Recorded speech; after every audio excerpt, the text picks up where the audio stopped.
De la route du Rhum engendre un regain d'intérêt pour la mer. Depuis 1953, les chantiers Forbin perpétuent le savoir-faire de la Guadeloupe en matière de construction navale.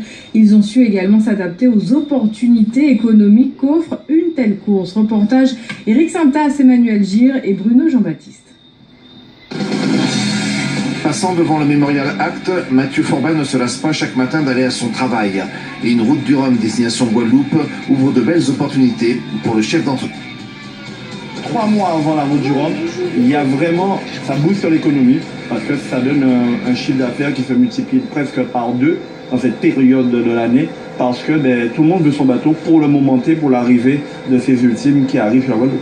Bien sûr, le secteur économique de la construction navale a été impacté par la crise de 2009 et comme les 5 autres PME de Guadeloupe, Mathieu Forbin a su s'adapter.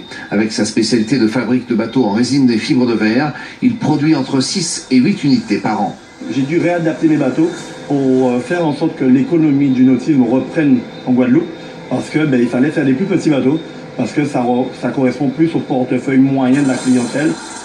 Et puis, chez Forbin de père en fils, on transmet ce savoir depuis 1953. Cette précision, cette technique particulière, les lycéens de toute la Guadeloupe y sont souvent en stage de validation de leur diplôme. À 2 pas du MACT, Formado a su aussi s'ouvrir l'espace d'une route du Rhum pour une exposition originale alliant savoir-faire culturel et technique. Aujourd'hui, aux ateliers Formado, c'est la rencontre de l'art artistique, de tous ces tableaux, de toute cette dynamique guadeloupéenne de l'art contemporain. Mathieu Forbin sera en décembre à Paris au Nautique pour valider ses choix de fabrication.